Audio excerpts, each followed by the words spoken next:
Hey everybody, it's Angelo, and welcome to Early Access Podcast, episode 46. And I want to start this off by talking a little bit about copyright and YouTube.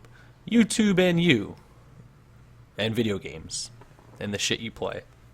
So I recently got, after 6 months of doing this, I got my first ping from a copyright, essentially a bot, this company, TuneCore, and they basically are a PR company that runs a bunch of shit. Like they scour YouTube with an algorithm and send auto copyright pings basically every time one of their clients' songs pops up in a YouTube video, which is cool. They're trying to get their clients paid and everything.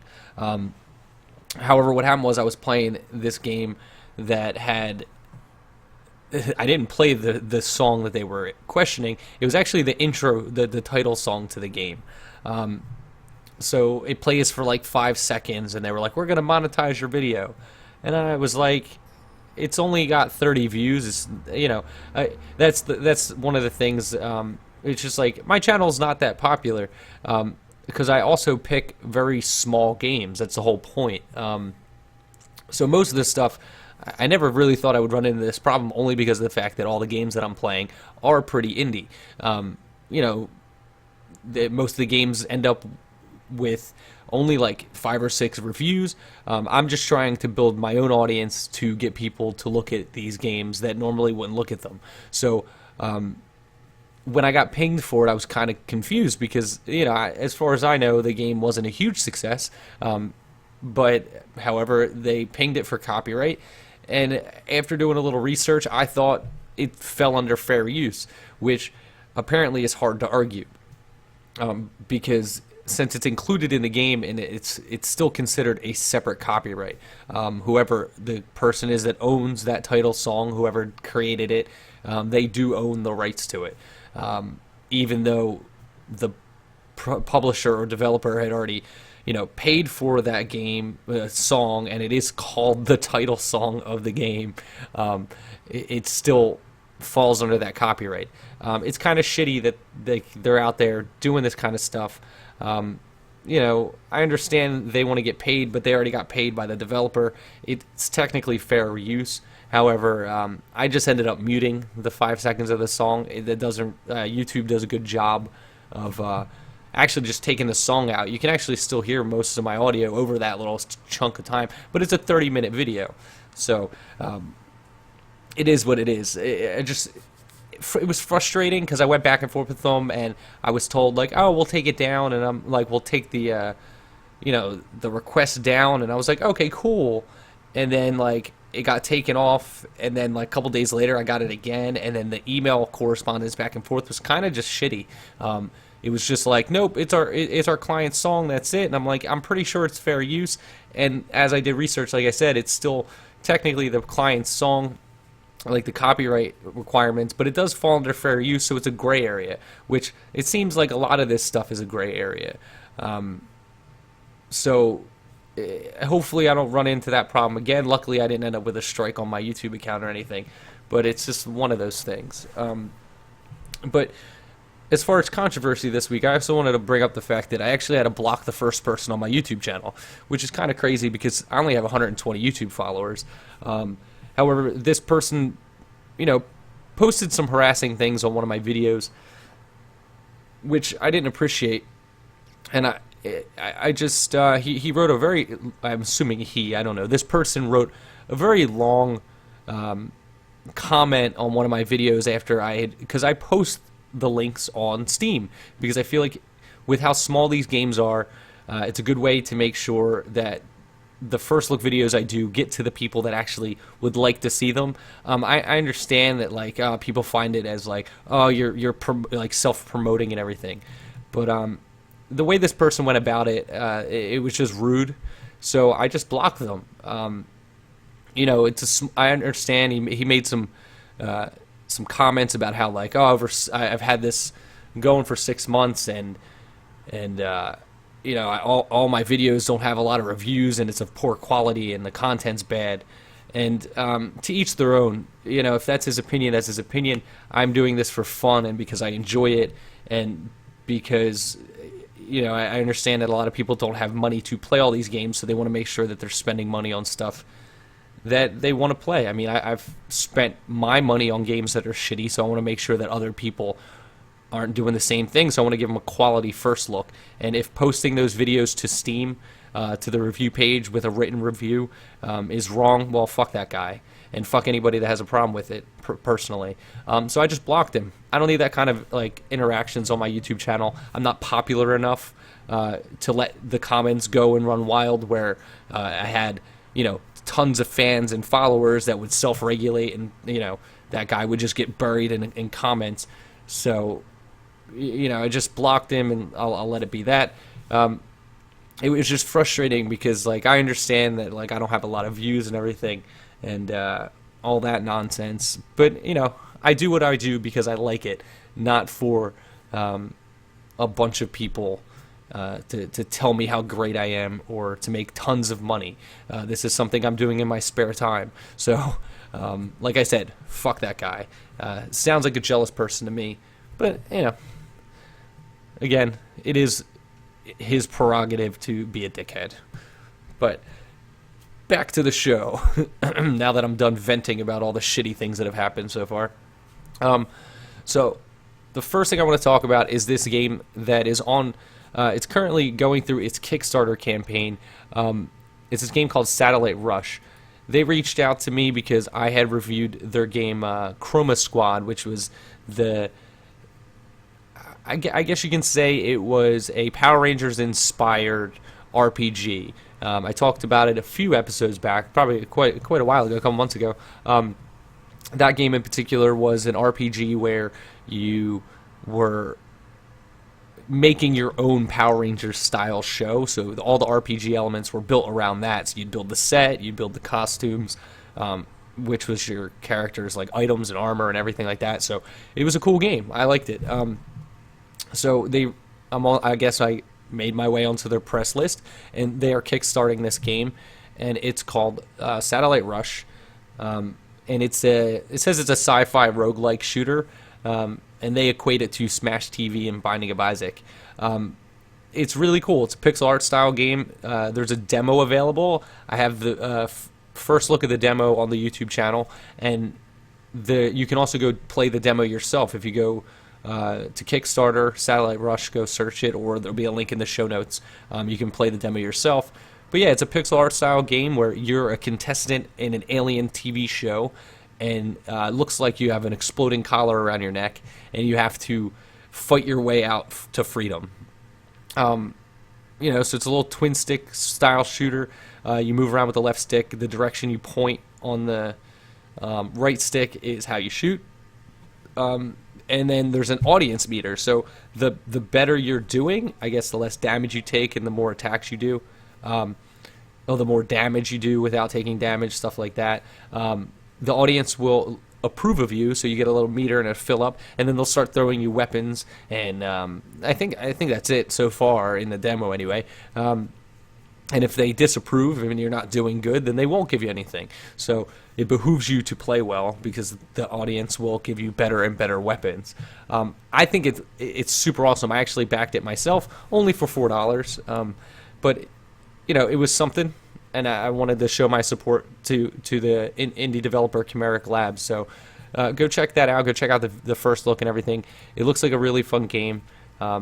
You can also find it at their website, chimericlabs.com, for more information about what they're doing over there. The next game I played was this game called Kine. I put about 3 hours into it. I have a first look video of it. It's about 50 minutes. Kind of goes through the beginning of the game with how some of the mechanics work and everything. Kine is an RPG that was released on the 28th, so yesterday. It's $20, and it's got a deluxe edition for $25. What does the deluxe edition come with? I have no idea. I should have probably looked that up before I did that. So Kine is an old school style RPG, kind of like in the vein of Baldur's Gate. So you start off with a party of 2 members, and then you have to individually select them and move them around, solve puzzles. It's set in this Viking mythology, kind of world. If you like that style RPG, I think it's really well done. From what I understand, it's about 20 hours long, so you're getting your money's worth. It's a fun game. The puzzles are pretty simple. It's a lot of just like step on this pressure plate and unlock this gate to, trigger this event off screen, like raising a, bridge or something like that. It's got an entire crafting system in it. It does one thing that's pretty cool. There's skill trees that are shared between all party members, because each party member can only hold 2 abilities at a time, and then like this feed ability. And what that does is it kind of has a slot for a feed stone that there's 10 of, and you find them throughout the world. And what it does is it allows you to equip a third ability that are these special abilities that get powered up by these feed stones, and each one has a corresponding change depending on which feed stone you use, which is kind of cool. It also has a pause ability, but it's not really a pause ability. It's more of like a freeze time ability, so you can set up your attacks and be more strategic. Like I said, I think it's a really neat game. Go check it out. Link will be in the show notes for that. It's just a cool game. It's got 19 reviews, 78% positive. The negative reviews are all just like, I can only see one of the 4, but the guy just doesn't seem happy with the optimization of it, which I didn't have a problem with. There is some quirky things like when you're in full screen mode, it doesn't constrain the mouse cursor to the edge of the map, to the edge of the screen, so you can actually click off if you have multiple monitors. I don't know how prevalent that is, but it does become annoying. But I'm not that guy, so I say go check it out. I'm not sure if I talked about this on the last episode, but I'm going to mention it anyway. The game Galaside by Puny Human has left early access. They left early access yesterday on the 28th. It's $8.49, so it's 15% off until August 4th because of the release, like the official release of the game. So congratulations to those guys. If you don't remember, Galaside is a side-scrolling shooter that's also like a matching puzzle game. It mixes those two genres really well. From the early access version to the full version, there is now I think it's like 6-level single-player campaign. It's got a really good tutorial mode. It also has the endless mode, which is what was available in the early access, and it also has a puzzle mode where it's just you have to clear all the puzzle pieces with the pieces you have available. So it's a little separate mode that gives you like 30 I think, straight puzzles that you can just do and work your way through that. The game gets really challenging as you go along. They made a lot of changes to the way the game feels. They added some new mechanics throughout the early access. I updated my review, but if you go watch the quick look, it'll still give you a good idea of what the gameplay is like for Galaside. But again, congratulations to Puny Human. Go check out Galaside. It's like only $8.50, and it's totally worth it if you're looking for a puzzle shooter that's a little bit different. It does some cool things. Let me see. Am I missing anything? Doesn't look like it. All right, so we're just gonna jump into the games that have come out since the last episode. This game is called Gon-I-Chu, I think. It says it's a 3-stage arcade-style game based on the earliest arcade platformers. It's a weird game. It's weird. It's got 4 reviews so far, all positive. It's only $1.69, and it looks like you're playing an arcade version, like an arcade cabinet, but the arcade cabinet is Gon-I-Chu. Looks like you're a little crocodile.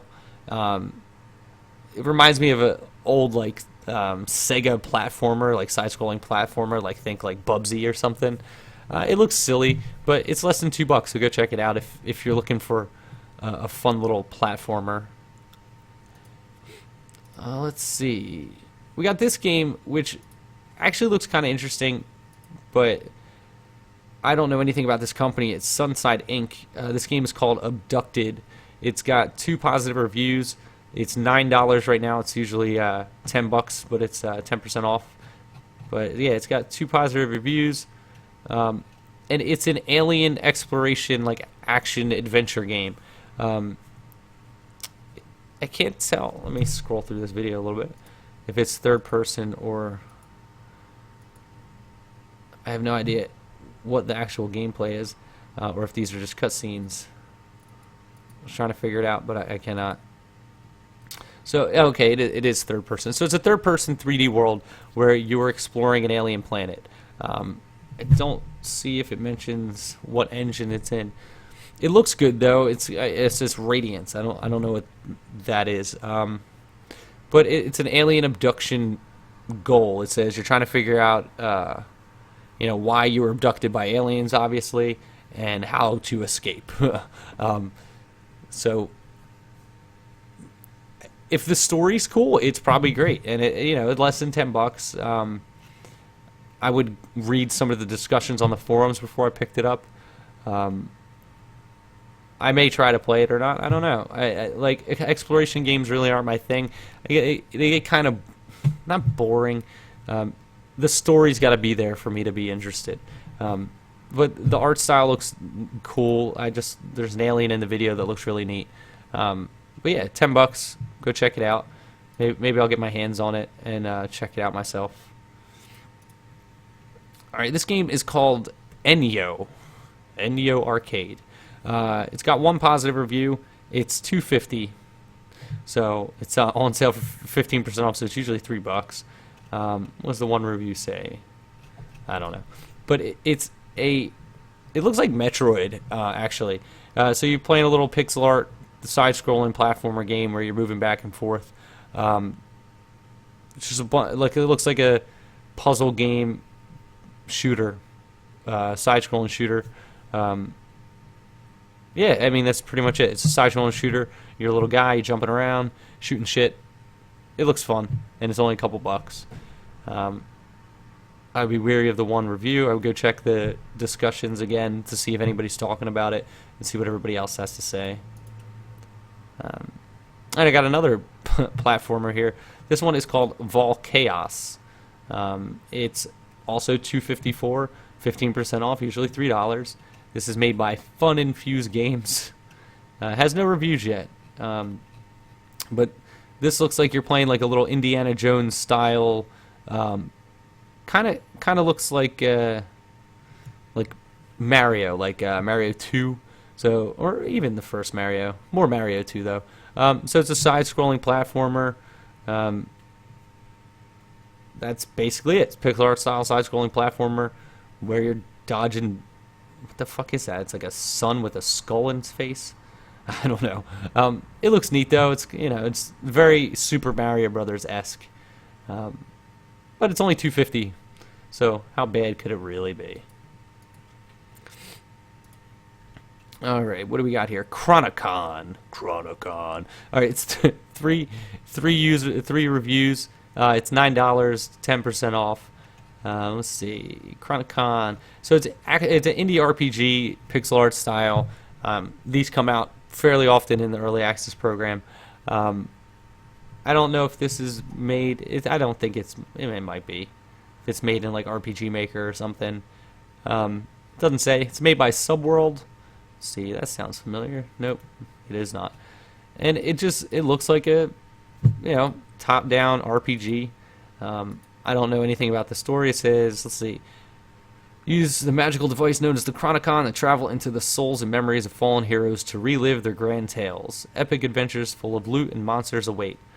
So it kind of sounds like you're in the you're working for Abstergo, like in Assassin's Creed, and you're going back through timelines to. Wow, this looks hectic as shit. Is this? Oh, it's got local co-op, which is cool. It looks like 4-player local co-op. I don't know. It looks crazy. Go check it out if you're looking for a co-op RPG to play with some friends, because it looks pretty crazy in the video where they show the 4-player co-op. All right, this game I have no idea what it is. I didn't really read about it. It's $4.50. It's usually $5. No reviews yet. This came out yesterday or 2 days ago if you're listening to this when it goes up. Let's see. It says it's Nanos the Battle Inside. It looks like a weird Warlords style puzzle game. Kinda. I'm not sure. Yeah, you just break bricks. Okay, so it's a brick breaker. So Labyrinth, is that what it was called? Labyrinth? No. Alleyway. Huh. Fucking Game Boy original games Alleyway. That's what it looks like. It looks like Alleyway. But with like a weird multi-platform rotating thing where your paddles are. It's single and multiplayer, so that's why there's multiple paddles. So it's kind of like a combination of like Warlords and Alleyway or a brick breaker game. Sure, go check that out if you're looking for a multiplayer brick breaker Warlords game. And the last game is actually a release. It's not in early access, but it's Spooky's House of Jump Scares. This was in early access a while ago. It got popular because PewDiePie played it and Markiplier played it. And it's just like you're making your way through a bunch of rooms, and it's got cute creatures and like scary pop-out things. But yeah, it got very, very popular throughout early access and a little bit before it even hit early access. 92% positive out of 2,700 reviews.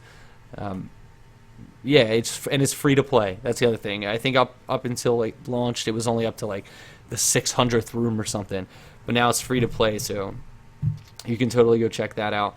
I haven't even played it. I just believe in the review system, and 92% of people, can't be wrong unless they're all just sucking the dick of other people, and you're just like, yeah, it's great, but